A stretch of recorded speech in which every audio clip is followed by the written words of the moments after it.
Hello बच्चों, let's read the question first. There are difficulties inherent in testing hypotheses involving human health. Imagine that you have developed a potential vaccine against AIDS. Given the nature of the disease, all testing must be conducted in humans. Can you design an ethical but effective experiment? हमें बोला गया है कि सभी disease के लिए जो जैसे वैक्सीन्स बनाई जाती है तो उनका टेस्टिंग करना हमेशा थोड़ा डिफिकल्ट होता है कि वो अच्छे से वर्क कर रहे हैं या फिर वो नहीं कर रहे। सपोज आपने एक ऐसी वैक्सीन बना दी है, पोटेंशियल वैक्सीन, जो कि अगेंस्ट एड्स यूज हो सकती है। तो given the nature of the disease AIDS, सारे के सारे जो भी टेस्ट है ये सब ह्यूमंस में ही करने हैं आपको। तो हम एक एथिकल बट इफेक्टिव एक्सपेरिमेंट जो है वो पूरा क्रिएट करना है। कैसे करेंगे? एथिकल का मतलब होता है कि वो लॉ पे भी ऐसा ना हो कि हम जो जीन्स है उनका वायलेशन कर रहे हैं। हमारे जो एथिकल्स होते हैं कि किसी ह्यूमन को नुकसान पहुंचाना, उसका जेनेटिक मेकअप चेंज कर देना, वो नहीं करना। उसकी डेथ का भी कॉज नहीं बननी चाहिए वो वैक्सीन, बट इफेक्टिव भी होनी चाहिए ये एक्सपेरिमेंट। तो इसके लिए जो की कॉन्सेप्ट यूज किया जाएगा, की कॉन्सेप्ट ये हम करेंगे वैक्सीन टेस्टिंग का। वैक्सीन टेस्टिंग हर डिजीज के लिए जब वैक्सीन बनाई जाती है तो इस वैक्सीन की टेस्टिंग होती है। सबसे पहले टेस्टिंग स्टार्ट करी जाती है बाय रैट्स। क्यों? क्योंकि इनका जो इम्यून सिस्टम का रिएक्शन होता है वो बिल्कुल हमारे इम्यून सिस्टम के रिएक्शन की तरह होता है। अगर रैट्स पर कोई बुरा इफेक्ट पड़ रहा है तो हो सकता है ह्यूमंस पे जब ये टेस्ट करी जाए वैक्सीन तो उस पर बुरा इफेक्ट हो। बट गिवन द नेचर यहाँ पे हमें बोला गया है कि हमें रैट्स पे नहीं, हमें यहाँ पे ह्यूमंस पर सीधा डायरेक्टली टेस्टिंग करनी है।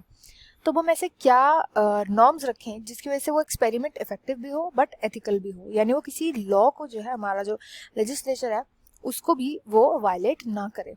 ऐसा हम क्या कर सकते हैं? तो एड्स तो पहले हमें पता होना चाहिए, एड्स इज एक्वायर्ड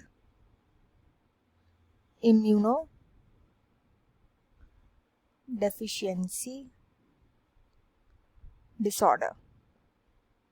इसका कॉज करने वाला कॉजेटिव एजेंट होता है HIV, that is human immunodeficiency virus. अब ये होता है एक रेट्रोवायरस। रेट्रोवायरस का मतलब होता है इसके पास जो जेनेटिक मटेरियल प्रेजेंट होता है वो होता है RNA, एंड ये RNA से बनाता है DNA बॉडी के अंदर, यानी होस्ट के अंदर जाकर के रेट्रोवायरस होता है। तो जब हम इसकी टेस्टिंग क्रिएट करेंगे तो सबसे पहला ध्यान तो हमें रखना है टाइप ऑफ वैक्सीन जो यूज हुई है।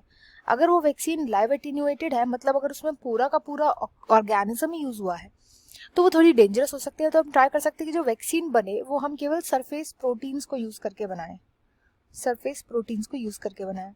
एंड अगर किसी भी जिस भी ह्यूमन पे हम टेस्ट करें, अगर उसके अंदर कोई एलर्जी या कोई रिएक्शन आ रहा है तो इन प्रोटीन को सप्रेस करने के लिए हमारे पास एंटीवायरल ड्रग्स भी प्रेजेंट होनी चाहिए। सप्रेस करने के लिए एंटीवायरल ड्रग्स या फिर इसके एंटीडोट्स भी प्रेजेंट होने चाहिए। नेक्स्ट हम ये कर सकते हैं कि ये जो वैक्सीन टेस्टिंग है ये हम स्टार्ट करें उन लोगों पे जो कि हेल्दी है, जिनका इम्यून सिस्टम हेल्दी है। जैसे हम अवॉइड कर सकते हैं उन लोगों को जो कि डिजीज्ड हैं, जैसे उनमें कोई जेनेटिक डिसऑर्डर है, उन लोगों को हम अवॉइड कर सकते हैं। जैसे डायबिटीज हो गया, शुगर हो गया, BP, हाई BP, लो BP, इन सब लोगों को हम कर सकते हैं अवॉइड टेस्टिंग के लिए शुरू में। देन हम अगर इन पे भी ये ठीक आया है, देन हम क्या अवॉइड कर सकते हैं? हम सबसे पहले यूथ पे टेस्ट करें अपनी सारी वैक्सीन को। अवॉइड करना है किसको?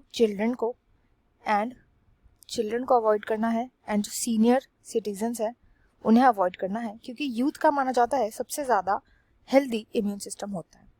तो ये हम कुछ ऐसे पॉइंट्स लेकर के चल सकते हैं जिनके थ्रू हम एथिकल भी एंड इफेक्टिव एक्सपेरिमेंट भी कंडक्ट कर सकते हैं। I hope you understand well. Best of luck and thank you.